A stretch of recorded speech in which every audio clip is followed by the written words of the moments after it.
Blake, when was the last time a friend stabbed you in the back? Well, I broke my back to move Drew into Nashville twice, only for him to leave me for the Carolinas again. Welcome to the ChurchGear podcast, where we pull the tech out of the booth and onto the stage to share the most outlandish stories and hidden wisdom from the tech trenches. And now, here are your hosts. I'm your host, Blake Hodges, a man who is maxing out his Kleenex budget because I've just been crying all these tears, and I'm here with my co-host who keeps taking my tissues rather than buying them for himself on his betrayal, Toby Walters. And Blake, you realize Drew did not go to the Carolinas. Where did he move to? He's in Lynchburg, Virginia, you dummy. Virginia, Carolina, it's all the same. It's like everything out of Tennessee doesn't really exist for you, right? There's Tennessee, there's America, and then there's the rest of the world. So Drew lives in America. Yeah, yes, he does. Perfect. Well, another one of our dear friends who lives in America now, Dave Roediger. I mean, I feel like we're giving away some secret, but like everybody knows it now. It's public information that Dave stabbed us in the back by still working at ChurchGear. Let's be clear about that. But Dave approached us a while back and just had an honest conversation and was like, dude, I miss the church so much. And he loves production and he loves the church. And so we said, Dave, we love you and we love the church. So you do what you need to do. And so he said, okay, well, I'm going to move all the way across America. And I'm like, what? So yes, our dear friend Dave Roediger is now the full-time pastor of production at Skyline Church out in El Cajon, California. And for those of you like Blake who have no idea where El Cajon, California is. Yes, I do. It's in America. It is number one, a suburb of San Diego, and number two, the town where I grew up my entire childhood and formative years. And so Dave has somehow made his way back to my childhood home. Full circle? Yeah. And so when he said, hey, I'm really considering a job at Skyline Church, I said, well, you know, I met my wife at Skyline Church, and my wife grew up at Skyline Church, and her parents have gone there for 40 years and they happen to be in town. Would you like to talk to them about Skyline Church? So Dave came over to my house and sat with my in-laws and just talked to them about the culture and the leadership and the health of Skyline. And I guess, you know, they didn't deter him from taking the job at Skyline. Well, they didn't say your script. Did you not like plan this out to where they'd be like, Dave, it's a terrible place. Don't go. Stay with Toby and Blake. Well, I tried to convince him. So many people say, when I tell them, yeah, I grew up in San Diego, and I have to clarify, not the nice part, because everybody sees movies from San Diego and they go visit San Diego and they stay within like 2 or 3 miles of the coastline, which is unbelievably gorgeous. And where did you stay, Toby? I lived 20 miles inland where it was, I mean, it's a desert. And you were right next to what? Well, the meth lab. Oh, yes. I did literally grow up next door to a meth lab, and that's a story for another episode, but super fun. And so Dave started at Skyline, I guess, right after Labor Day. And my wife tells me, she said, so I got a text from my mom, and she said she went to a women's event at church. And she said she's never heard something so loud in her life. And then she looked over at the tech booth, and there's Dave running front of house.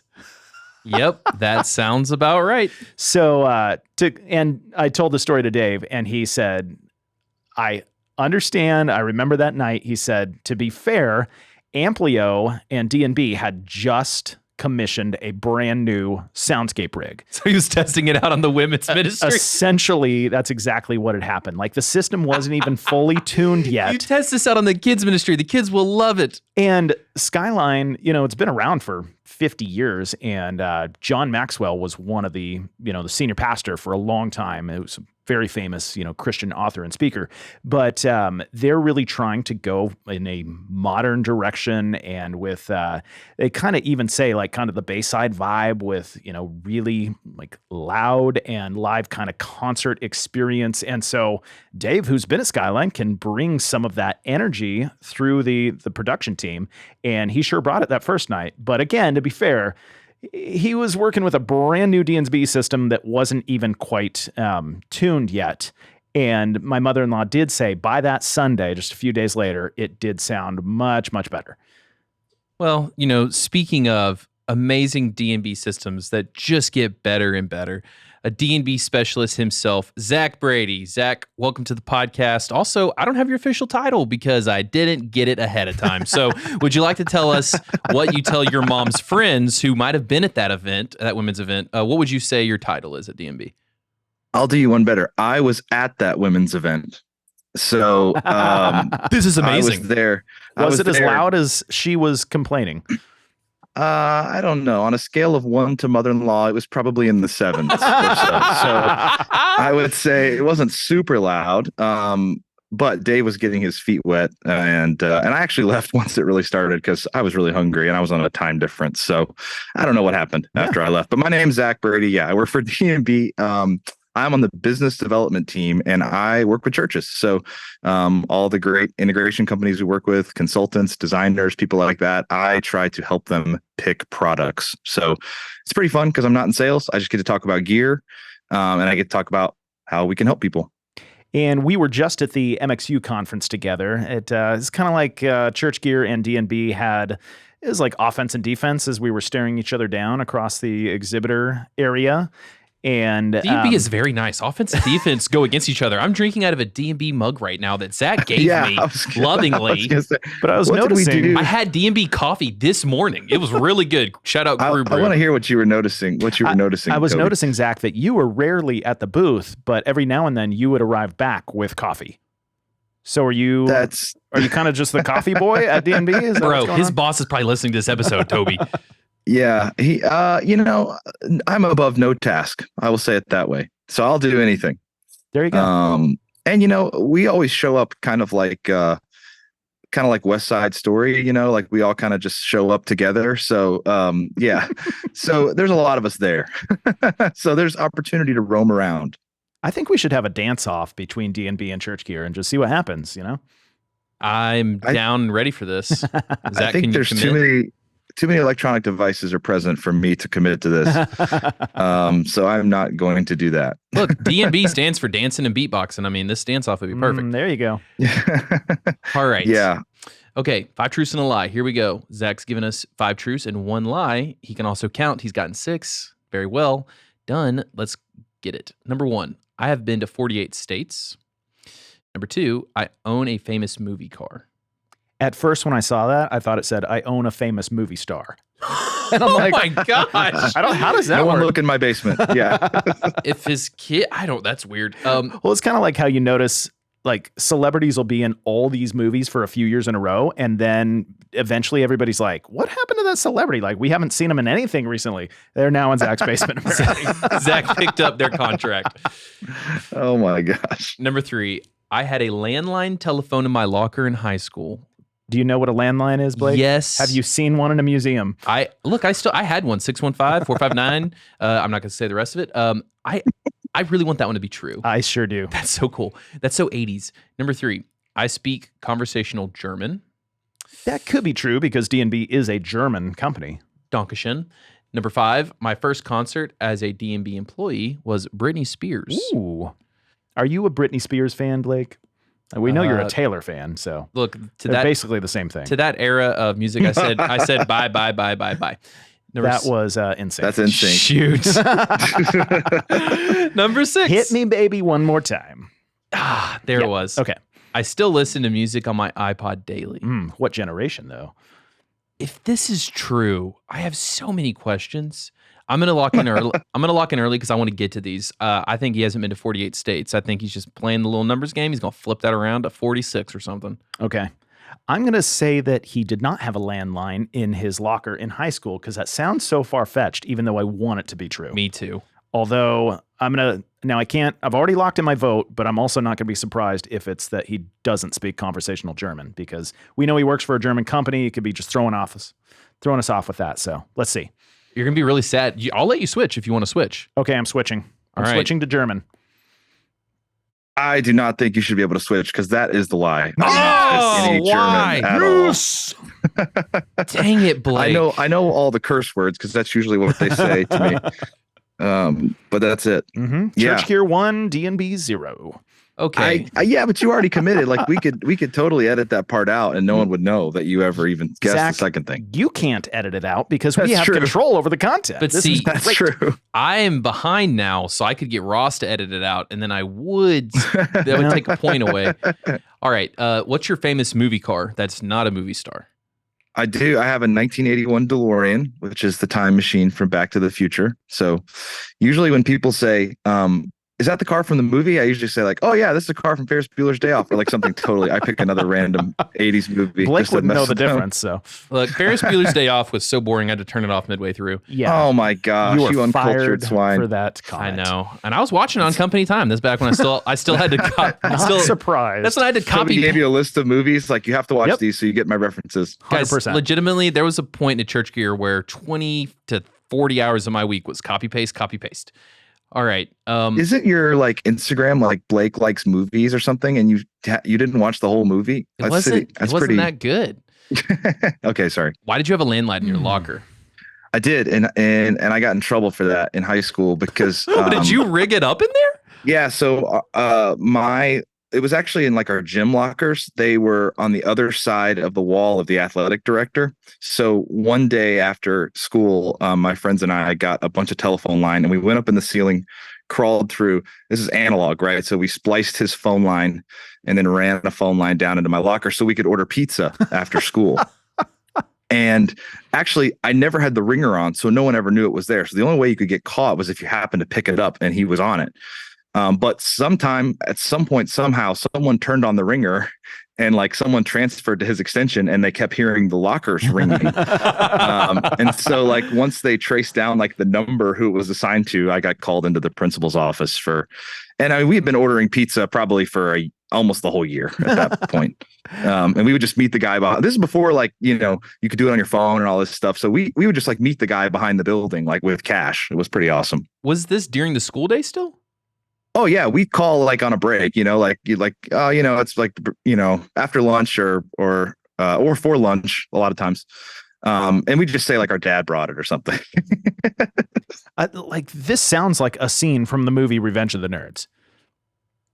Yeah, I was a nerd and I was having revenge against someone, I guess. So Yeah. I don't know. Were they almost that's true. Were they almost impressed though that you were able to pull it off? No, because I did stuff like that all the time. So it was kind of like, all right, Brady, we stop. What was your punishment? I don't think I got punished. I think I just had to go up there and unplug it. I don't think I got punished in any way. Just got talked to. Well, I would say that your punishment is that you're still listening to music on your iPod. What is up with that? At some point when I had to go home, like, 2020, remember we all had to like go home and pretend we were hiding inside. I started like listening to music on my iPod again because it was the only thing I had that you could turn notifications off entirely. There's no way around. It's not connected to the internet in any way, but I haven't updated it since 2013. And I started thinking like, there's only like 4 albums I've liked since 2013. So, it just kind of, so now it kind of became my thing of like, it's like, I'm trying to do something hipster before it becomes hip. So to me, iPods are the next vinyl. So I'm getting on early. And I enjoy it. I enjoy listening to it. iPods are the next vinyl. That's rich. Blake, have you seen my iPod in the tech shop? No. So I brought in and I'm not sure what generation it was, but I bought it secondhand from my buddy in like 2008. Is it that fat white one? No, it's black, but it's not the original generation, like the first iteration, but it is way back. And it was so funny to see the tech guys. I handed it to them. I'm like, here, you can play music off this. They're like, what is this? Well, when I think like, about, does this do Dante? Yeah. when I think about iPods, didn't we have a customer ask us if they could hook an iPod up to a Midas board? So somebody bought a Midas Pro 9 from us. And then their first question was, can I plug my iPod into it? And we're like, oh no. Did he return that Midas? No, he broke it. Oh no. He tried to update the software, but it's a dual engine system, and he tried to update one engine at a time, and it like crashed the whole boot system. And so Boggs, our wonderful, gracious Boggs, spent hours and hours on the phone with him, walking him through like how to restore the system and get it.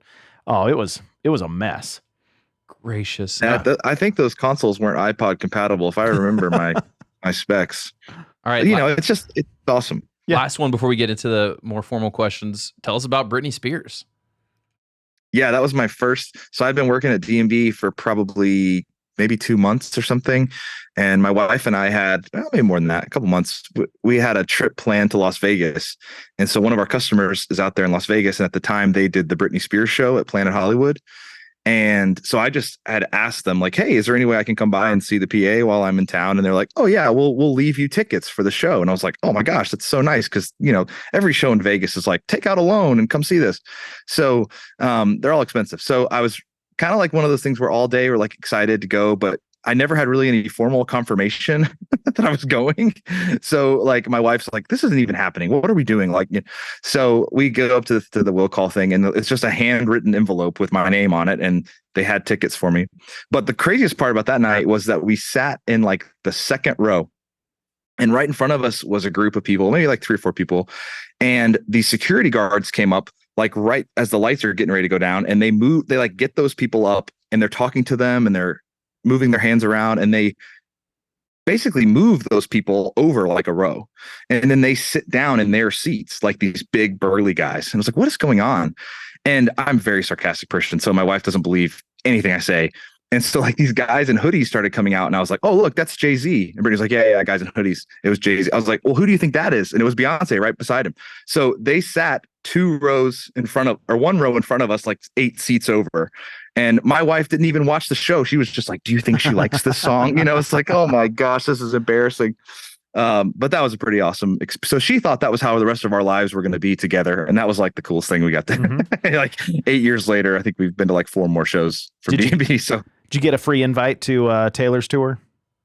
I did not. No, no one invited me. I like how amongst the 3 of us, your company provides the PA. Blake is the world's biggest Taylor fan, and I'm the one who got tickets to. Yes, I did not. Yeah, I did get to go. James Barry let me come out to Beyonce. Him and Tone were out there doing all kinds of crazy stuff. So I did get to go see that. So I got to see half of the biggest tours in the world this year, but I didn't get to see Taylor Swift. But Blake, one day you and I will go. I promise. That would be amazing. Just know, Toby, Karma is my boyfriend, so this will come back to bite you. Karma is your boyfriend? It's a Taylor Swift. I thought you said Carmen real quick, and I was doing the math in my head. I was like, no, I think you said Karma. No, there's an age gap there. Yeah. It's a Taylor Swift line. He doesn't know who Carmen is. Okay. You don't know who Carmen is? He had a righteous invasion of truth. Carmen Sandiego? No. All right. Nope, I don't know. Carmen was a kind of a Christian music megastar in the 90s. Yeah. All right. Well, The more you know. Speaking of the more you know, Zach, give us some more of your background. Give us a bit of what you did before D&B. We're guessing you didn't, start doing production the first time with them. I'm assuming you worked at a church at some point. I did, yeah. So before they kicked you out for sinning and being too sarcastic. Yeah, that's the second Hesitations chapter 4. Don't be sarcastic. So I think. It's funny because I've listened to you guys, several of your podcast episodes, and I've heard the same story several times. So I'm just going to say the same story everyone else says, which is I started out in the students at my church and just jumping behind the console and, just kind of fell in love with that. My grandfather was a technician in the Navy for a while. And so he was super into electronics, and they lived right beside us. So he got me like my first soldering iron and all that kind of stuff, right? So I love touching gear. I told you I was putting a phone in my locker. So church was just an outlet to do that. And the church had sort of like a band of like young adults and college age people that would go around and do Disciple Now weekends and all that kind of stuff. So I just kind of followed them and packed the trailer and just went everywhere they went. And I didn't really think like, oh, I get to do this my whole life. Well, I don't know what will happen my whole life. I could get fired tomorrow, I guess. But depending on how this goes. But up until this now point, that Toby's accused you of just spending all of MXU at a coffee shop. Yeah, it's true. But, I just loved that. And then I went off to school, and I actually went up to Liberty University for a while. And I started doing the math in my head. Like the first week, I was like, okay, chapel or convocation or whatever is at 9:00. And it's in an arena. So in my head, it's going to take them like 2 or 3 hours to set this up. So I just showed up on the dock at 6 a.m. the first day and just started pushing. And then the Wednesday was the next one. I showed up again. and just started pushing and talking to the guys on the crew. And then Friday I showed up and the guy had the paperwork to say, hey, you want to work here? So I got my job there. A guy named Kevin was like, hey, you can work with us. We pay you basically nothing, but you can come push cases. I think I got like $5.59 an hour or something. And that's more than Blake. I was going to say, we got our jobs the same way. I showed up to Toby's house for small group and I just kept pushing his buttons. And I figured out pretty early the little chip they gave us to like clock in and out would work anywhere on campus. So I'd just take a bus to like my next class and clock out across campus. I've never told anybody that till right now, so that probably won't come back to bite me. True confessions of a church. So yeah, and then after that, I after kind of being in that world for a while, I came back to North Carolina. I live in Asheville, North Carolina, and I worked at Biltmore Church, which you guys know people who have been connected with that circle, Ryan and Drew. And so, man, I was there and I got an opportunity to go out on tour mixing monitors for a band. And I kind of went to my boss at the time. I was like, hey, I really want to do this thing, but I really want to work here too. I don't want to quit just to do this, but this is like for the summer. Can we work this out somehow? And he was like, if you can set it up to where your volunteers are keeping things rolling and the other staff guys are keeping things rolling and it's like you're not gone at all, go for it. So he let me basically be gone for 6 weeks at a time and go tour and still work at the church. So that was pretty awesome. Sorry, I'm getting kind of long-winded here, but getting to the point, I basically did that. And then at some point around in 2015, I was having lunch with some guys that worked at D&B and the church was growing like crazy. And we were adding campuses. And as we were adding campuses, I was like, I loved doing D&B systems for them because I had worked on them and I had been in clubs that had them. I had been at a lot of outdoor events that had them. And I always thought, like, the first time I mixed on a D&B system, I was like, wow, I'm not that terrible of an engineer. Like, it's not, this is, which I kind of am, but I felt a lot better about myself. So I thought I could help other people feel better about themselves. So I was talking to the guys and they were like, yeah, we're hiring a support person to work on our team. And they were kind of like, you already kind of know the gear. Like, do you like hanging out with people? And it's like, oh, that's actually the only thing I like.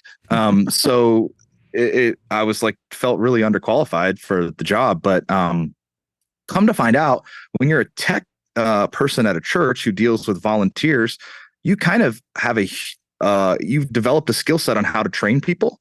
Even if you don't know that you have, you're taking people who are like an elementary school teacher and showing them how a compressor works, or you're, somebody who works at a dentist office and you're showing them how a video switcher works. So like you get really good at explaining complicated things in an easy way. So I actually didn't even know that I was training myself to work in support by doing that.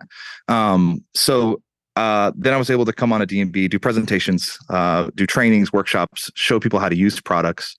And then, last year, I transitioned roles over to the business development side, where I just mostly get to work with churches because it's kind of always been where my heart was at. Yeah. So you've done, church, you've done live events through Liberty and touring, and now you're at a manufacturer. What do you find that you miss most about, church production and live events, not doing it as much anymore? Yeah. The nice thing about live events now is when I show up, like I can just leave, it's like, oh, wow, it's just looking tough, guys, getting hot out here. Does anybody want coffee?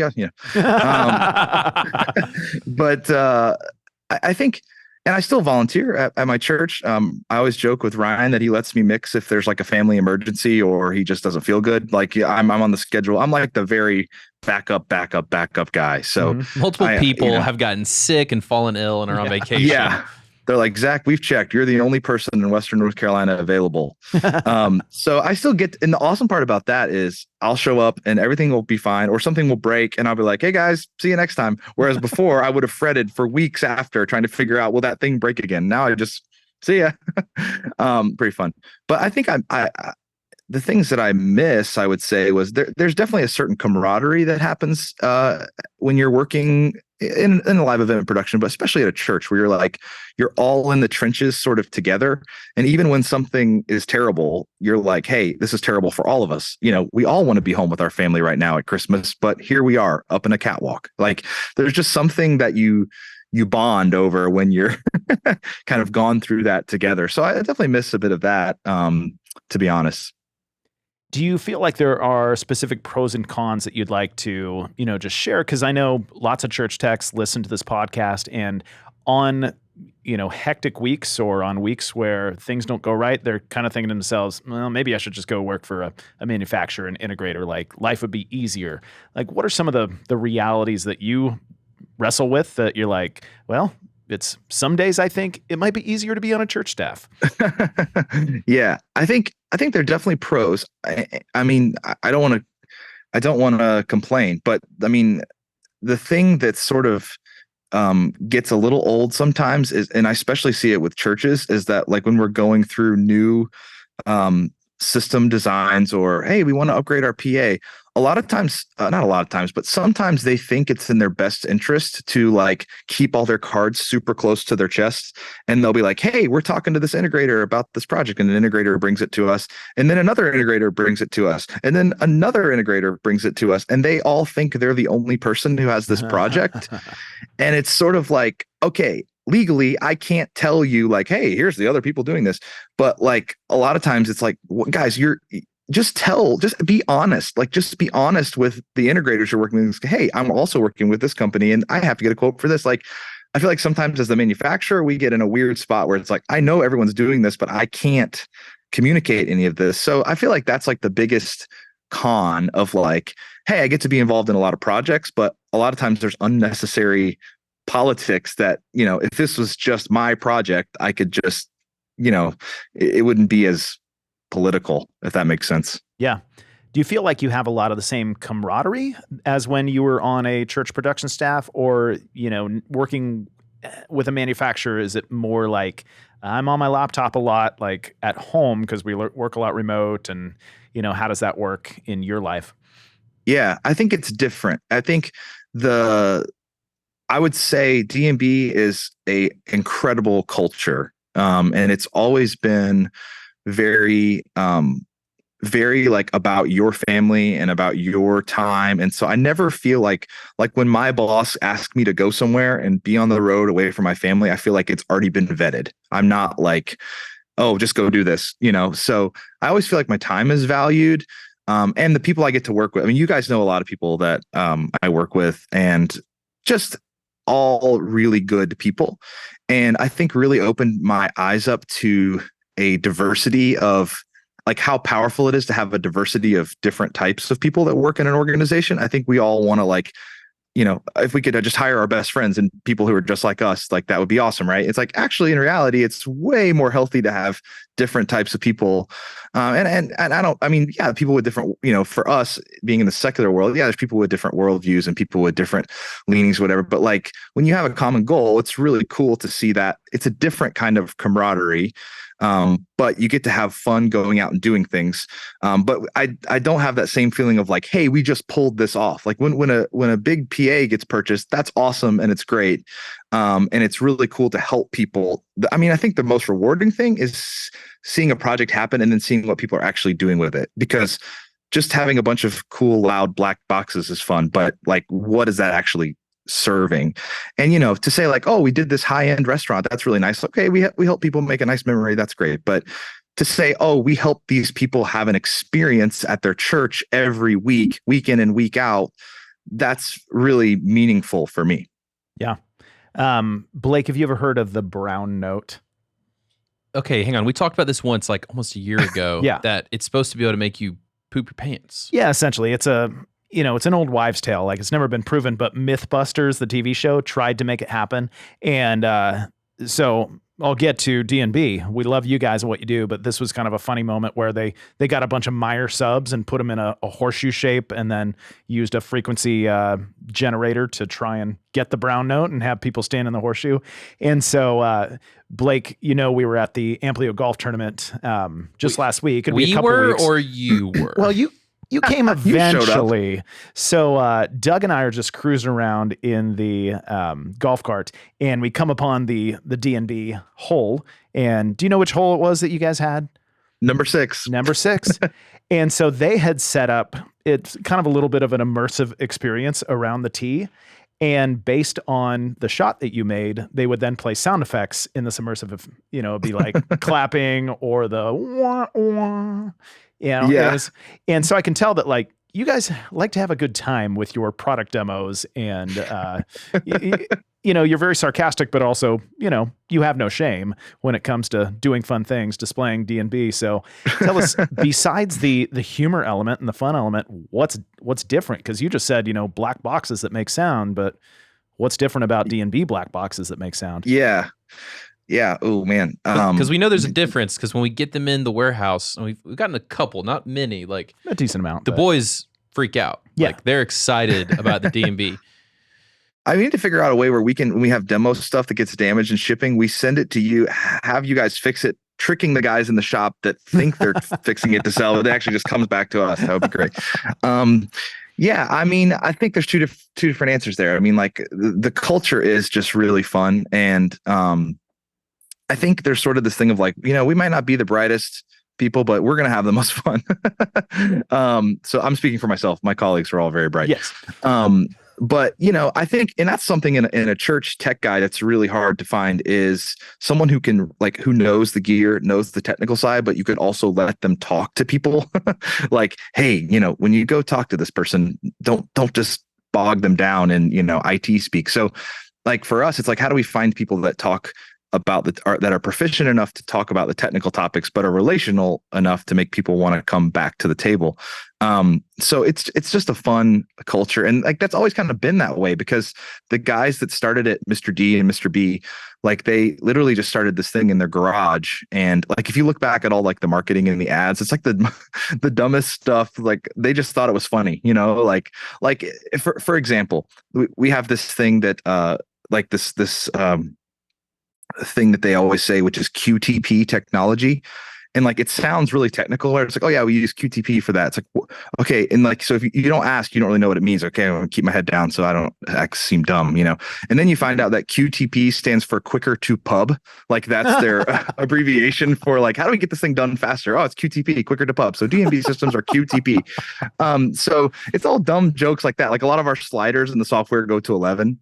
That's the same, 10 and 11 are the same value. It just goes to 11 for fun, So it's that kind of culture. But, every manufacturer has like their thing that they obsess about, like loudspeaker manufacturers, right? They all have, no matter what color the box is, they all have sort of something that they really harp on. And ours is pattern control. We do not shut up about pattern control. And a lot of people will say like, oh, a D&B box sounds really musical, or like there's a lot of low mid in it, or I like that quality of it. And really, it's the boxes are so well behaved that we can do a lot. We can let them go lower. We can let them breathe in the low mid, because they're not kind of putting energy everywhere. So that's sort of like the real difference maker. Like a lot of our technology is focused on pattern control, because no matter where you sit in a room, you never sit directly on axis with a cabinet. Like that's important what it sounds like there, but how does it sound when I get way off to the side, or when I'm on stage and I'm trying to not be distracted by all the energy that's going out in the room? So that's kind of the thing that like I would say we always use as a differentiator. Look, I mean, once you get up to the level of products that we're talking about, there's a lot of great sounding products from all kinds of manufacturers. And, one of them feeds my kids, so I like one a lot more than the others. But at the same time, like it's really about kind of getting in there and being like, okay, what makes this special? What makes this work? And for us, it's being obsessed with the pattern and where do we put energy, because we're not wanting to put it on the walls. We don't want to put it on the glass. So that's really the thing that we kind of harp on over and over. Blake, do you think there will ever be like lore eventually about the ChurchGear early days when it was just a few of us in my garage and just complete and total nonsense? I don't know what you mean by if. There already is a ton of it. It gets spread around. Oh, you weren't in those meetings. Dude, we should have QTL technology, quicker to lunch. Yeah, that is Toby's MO. Yes. My MO, though, is listening to Soundscape anytime I can. Like And tell us about your original experience with Soundscape. I mean, I've said it on here so many times, but just in a nutshell, I'm at MXU. They're going to do the Soundscape thing. And I'm like, okay, cool. What's that? Oh my gosh. Everything has changed. Like this was life-changing for me, truly, in terms of just like experiencing sound. Because I'm the guy at church. It's like, it's a little loud. Like it hurts my ears. Come on, Grandpa Blake. I felt like the sound was moving my body, but my ears felt fine. I was in love. So we've worked with like Skyline Church and Prestonwood. And we know they're doing Soundscape. is immersive audio just a fad, or are we going to see this more and more in the future? What is your take as a D&B Oh guy? man, I'll cover my D&B shirt. This is all audio, so it doesn't matter, I guess. But I think nobody, I always kind of tell people like nobody wants to be the last person who bought like a standard definition video switcher. Like, where's that guy now? Like he's bummed out. Like he should have waited a couple of weeks, So I feel like we're not quite there with immersive audio systems yet, but we're getting there. And the whole term immersive, right? Like, what does that actually mean? Like anything can be immersive. Like, I've been immersed in a lot of terrible mixes before, most of them in my own hand. But I think that, so the term is hard to quantify. And the other thing is, like, you go to these demo rooms at Infocom or NAB, and like it's great for churches to go to there and kind of see the new tech and see what's going on. But it's like, okay, I'm in a demo room that's like 40 by 40, and there's like 8 million speakers in here. Like, what do I need for my 1,000-seat auditorium? Like, how in the world is this going to translate? And I don't need to move things around. Like, my band stays in the same spot all the time. So I think if you think that immersive audio is like, oh, that's what's going to fix my PA. Like, I think there's a lot of things that can still go wrong, just like any other PA. But to me, and Blake, you harped on it a little bit, to me, the goal of a PA should always be transparency. Like, how does it get out of the way? How do you not think about it? Like, and unfortunately, Toby's mother-in-law thought it was a little loud in the soundscape system she heard. But, this is just another step of getting out of the way. Because people like us who listen to PA systems all the time, we're actually the worst for this, because we're used to what it sounds like when I see somebody on stage, but I hear them way over in the air over there. Or I hear someone leading a song right in front of me, but they're actually way over there. Like, we're used to that because we're production people. But put yourselves in the shoes of someone who maybe comes in your church building once or twice a month or once a week, and they don't really go to a lot of concerts. They're not really in that scene. The disconnect there of what I see and what I hear takes a minute for them to get over. And they've done all these studies about retention of knowledge. Like, if your auditory and your visual lines up, how much easier is it for you to stay engaged? So to me, yeah, there's all this cool stuff you can do with object placement and where you put things in the mix. But to me, it's the whole goal of the PA is connection. And this makes it a heck of a lot easier to do that. So I think it's here to stay. I think, believe it or not, audio people are very opinionated.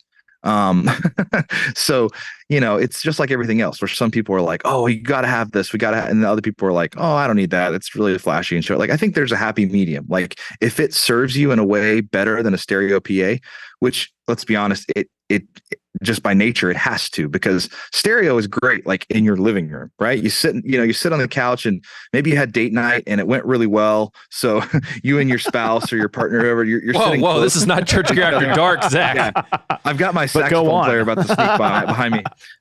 Kenny G is coming out of the corner.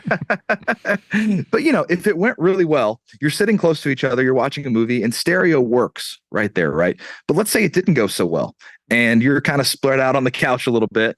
Even then, like, if you don't have your head right in the perfect spot, stereo doesn't work. So take that phenomenon of level and time arrival for you, and then scale that up to a church that's 1,500 seats, and the only people who get stereo are smack dab in the middle between those two sources. And what is almost always between the middle of those sources? The center aisle. So nobody gets stereo unless they're going to or from the bathroom. So, okay, we've got 1% of the people getting stereo, and they're not even paying attention. So, or maybe the front of house guy gets it, but he's the guy getting paid to be there. Why does it have to be good for him? So sorry, soapbox a bit, but I think I love it. Bring the fire. It's here to stay. I think it's just, it's not going to be right for every situation and everything, but man, it solves a lot of problems that we've gotten used to with traditional PAs. But we're the worst people to evaluate that, because we're used to the problems. So I've been to conferences over the last few years, and I've literally heard like church tech people come out of sessions after hearing, line arrays and demos and whatnot, and they're talking with their team and just like, oh my gosh, if our speakers could do that.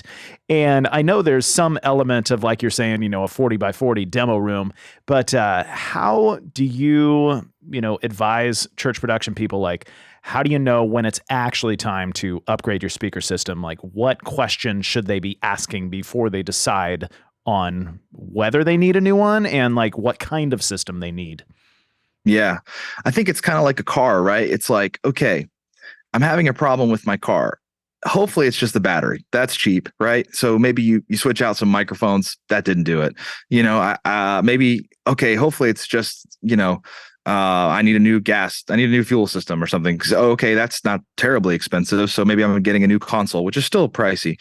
But then when someone says, hey, you need to replace the engine and the transmission, you're like, okay, this is serious. So this is the worst part.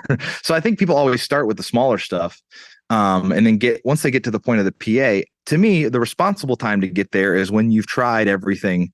You've made sure everything else in the signal chain is as best it could be. Look, I've done demos before where we'll put up a PA in someone's church, and I go, "You don't need a new PA. You just need a Boss tuner pedal. Like this is this is nothing. Everything you're doing now is just going to be magnified. Like this is going to get worse. So it's not the speakers, but I think it's like one of those things where when you've done your due diligence, and let's be honest, let's actually come from a place where we have done the due diligence. Like sometimes I feel like in the church world, I was definitely guilty of like never let a crisis go to waste. It's like, okay, the pastor's mic popped. Let's go get some new network switches we wanted. Like they don't know the difference. Like, like that's sort of like I'm struggling. Nope. Let's camp out here. Is this a tactic we recommend or not? Because he's not wrong. Oh, everyone does this, right? I mean, I don't know. And I'm not saying that's, look, there's some things that your pastor or your leadership are never going to understand the difference, but they don't care, and it's not their job to care. So sometimes you have to kind of push the boat a little bit in the way you want it to go and the stuff you need to pull off the mission. But at the same time, like the never let a crisis go to waste thing, that works for a while. But then when you're always getting brand new shiny toys to fix the crisis and the crisis keep coming, like it eventually breaks down, and then you just move on to another gig, I guess, and do the same thing there again. I mean, I've never known anybody do that. But I think, so don't be honest about it. Like, hey, the problem is our loudspeaker system, and we know this. Why? Well, we've talked to an integrator who's done a speaker model of a new system, and they've compared it to what we have. We've taken measurements, and man, we go across this room, it's 12 dB of difference left to right. How can I mix when I've got 12 different listening experiences, And I think finding ways to relate that to something they can understand is key. But I feel like, man, you get so much credibility with the leadership if you're like actually presenting all the data, because there's a lot of people that do need a sound system, and there's a lot of people that don't. That the speakers, you can put whatever speakers you want in there, and it's not going to fix your problem. So, maybe I think just being diligent and going with someone that you kind of trust and someone that's going to present data to you, because it blows my mind. There's still people that buy loudspeaker systems that have never seen a model of what it's going to do in their room. I mean, that's like going to like a plastic surgeon and being like, hey, just do something to my face, whatever you want to do. Like, what's it going to be? Where's the drawing? Like, what am I getting done? Like, much bigger? That is why Toby looks the way he does. Is he just went to his plastic surgeon neighbor and said, do something.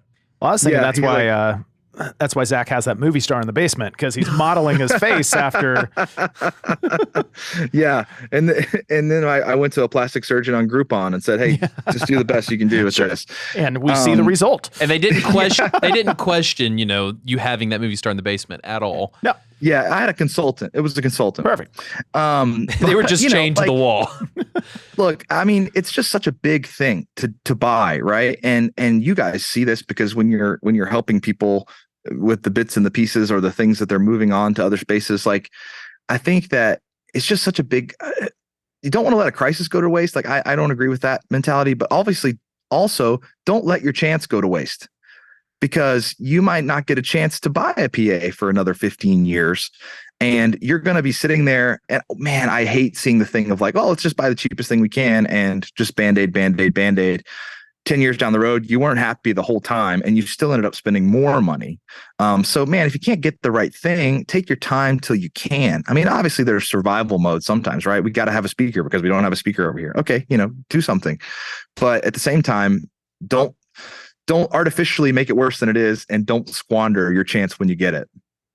Yeah, it's amazing how many moments we just see and we just shake our head like, all right, seriously? Like, the pastor's mic is dropping out. We need a new PA. Like, bring in an expert to help you figure out before you decide we need a new PA. I remember visiting a church in Florida, and one of their production people was telling me about he went into their, like, when he came on staff, he went into like their overflow space, their youth space, and they had a Nexo rig in there, and it was a nice system. And he was listening to it, and he's like, it sounds like garbage. And so what he did is he unplugged every one of the speakers except just the top two on each side of the array. And he's like, the whole thing came to life. And through, 10 minutes of deduction, he realized they wired the entire thing out of phase. Yeah, I mean, how simple a solution was that to just wire the speakers in phase? And oh my gosh, we have a new line array because we wired it in phase. Yeah. Amazing. Yeah. I mean, polarity is not really a suggestion. It's got to be correct. I mean, I think you're right. Like and I've even seen people that have like really nice systems that are great, that they'll do something dumb. Like, I had a church and they were like, our system just doesn't quite sound like it used to. And, we got a new audio guy, and I'm like, did you fire him because of the system? Because it definitely wasn't that. But, hey, we're having some issues. Can you guys send somebody to look at it? And on a D&B amplifier, if it doesn't know what it is, it defaults to the smallest speaker we make, a little E4. Because if it's set to an E4 and you plug in a Y point source or a V or a J, you can't blow it up. But if it's set to a J and you plug in a little tiny E4, you can make the magic smoke come out. So it's by default, it's set there. So what happened was somebody didn't know how to use the software. They opened up a blank file, wiped out all the amps. So these big V boxes thought they were 4-watt E4s. So yeah, no wonder it didn't sound like it used to. You were getting about a tenth, not even a tenth, maybe a 50th of the power you were supposed to be getting. And you were complaining about your audio staff when really it was just somebody opened the wrong file. So yeah, you're right. I mean, look, people find that's like the most discouraging thing about my job sometimes is like you do all this work and the integrator does a great job putting the PA in and everything is the plans are perfect. The measurements look great. You play the tracks and you're like, man, this is going to be the best dinner ever. We're just going to celebrate all night. And then they like pull up their mix and you're like, have you ever heard of a high pass?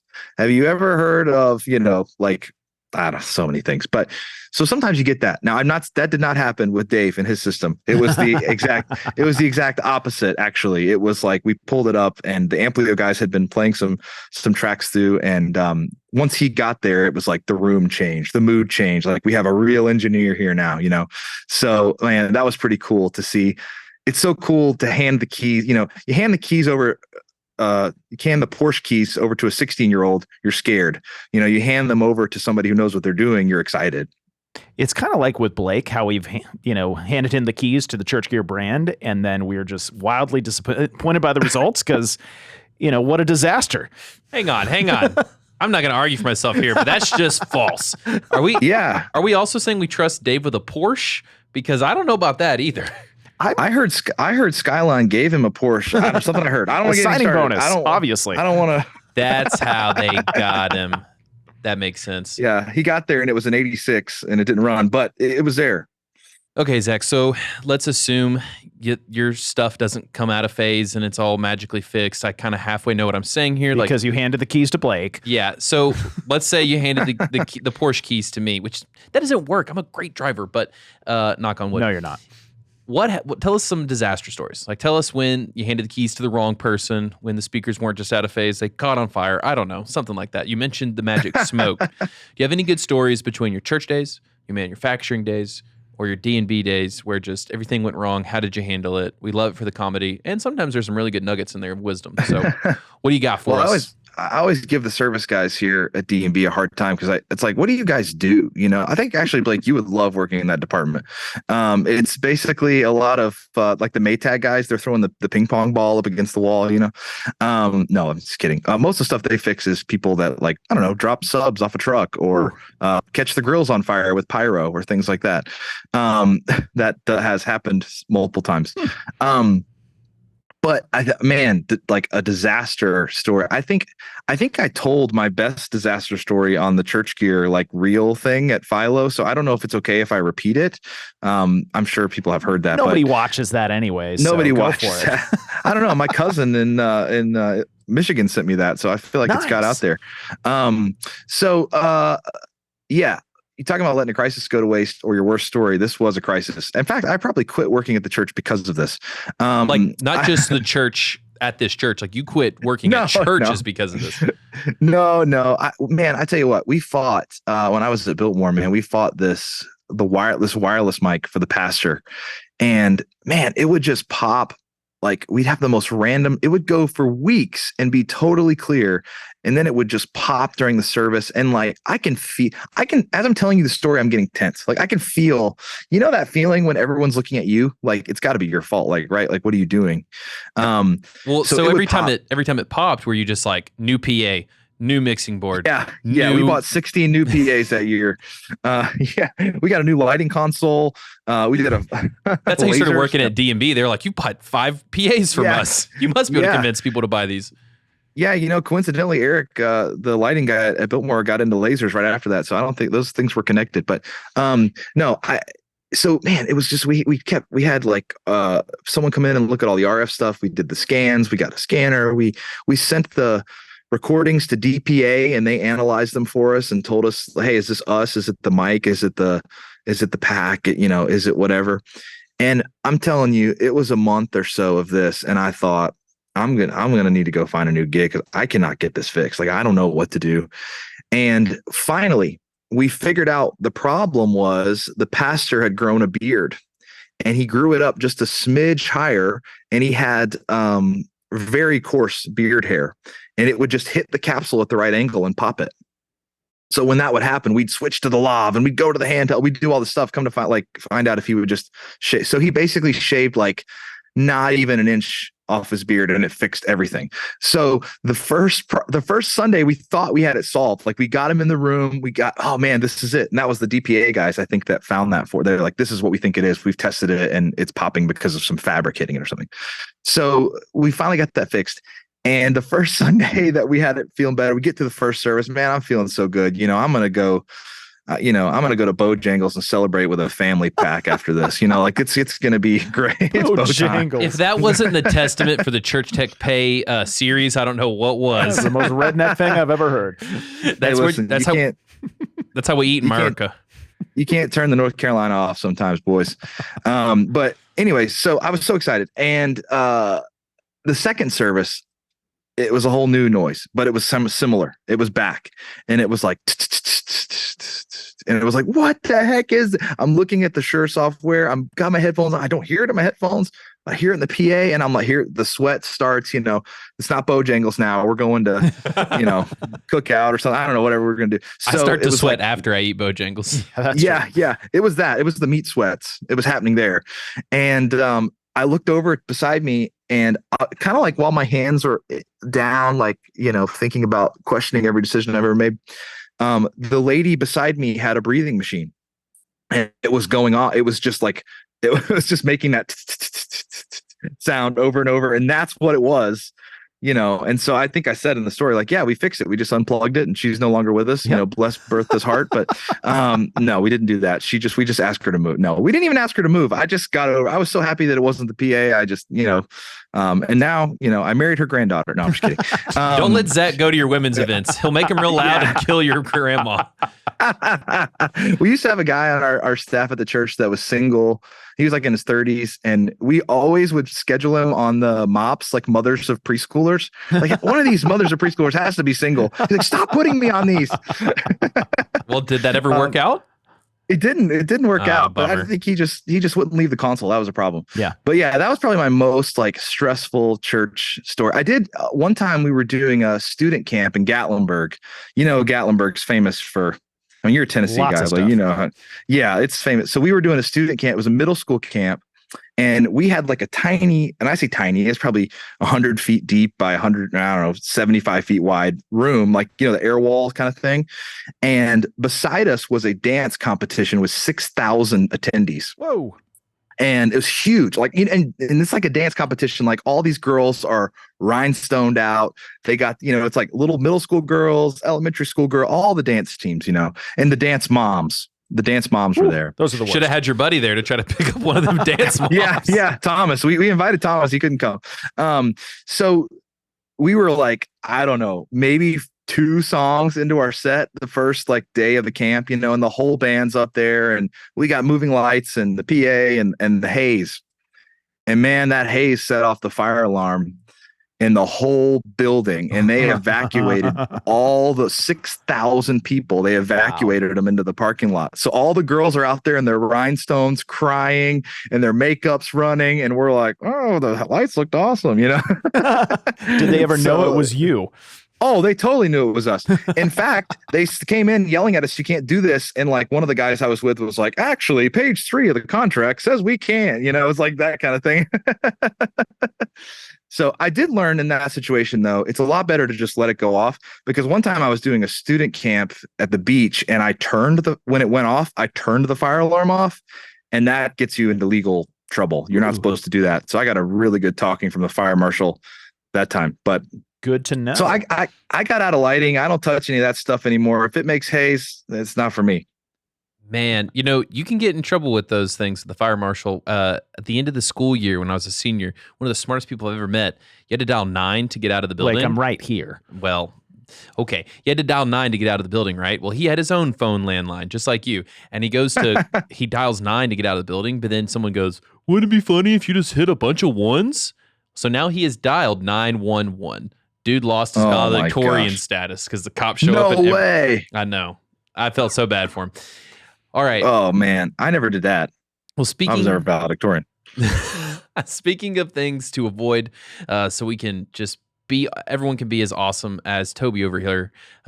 Give us a tech takeaway, Zach. We love to wrap all of our episodes on one that's just like, here's a nugget, that you'd tell if you were teaching a breakout session. Like, didn't you teach one at Philo? Didn't I see you doing one there? Yeah, Daniel Ellis and I did one together. That's right. So both podcast guests now. So give us a nugget you would give to the church tech community, and it can be anything at all that would just make their jobs a little easier.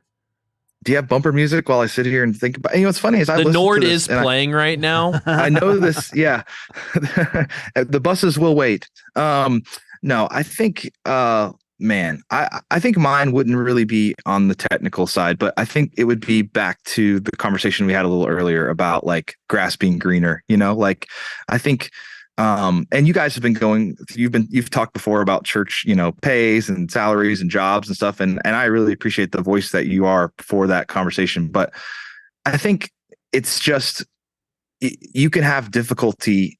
In production, we're just such a, and it's getting better, but people have no idea what we do. And it doesn't matter if you work at a manufacturer or an integrator or at a church, like it's the same kind of struggle. And I would say that like, for me, and this is probably getting a little too like cheesy, but like, I would say try really hard not to find your worth in how awesome your mix is, or how great you pull off a service, or how awesome, how many volunteers you have, how awesome your team is. I think because I spent a lot of time trying to validate what I did, like what I did made me who I was. And then when I stripped all that away, and I didn't have volunteers anymore, and I wasn't mixing all the time, it was hard for me to like feel like I still had that kind of value. So don't attach that to what you do. Like you are, what you bring to the table is so much better than what you can do. Love that. Yeah. We had a guy in my group last year that he was a 3 on the Enneagram, and he was a worship leader. And then he switched from worship leading to leading the men's ministry.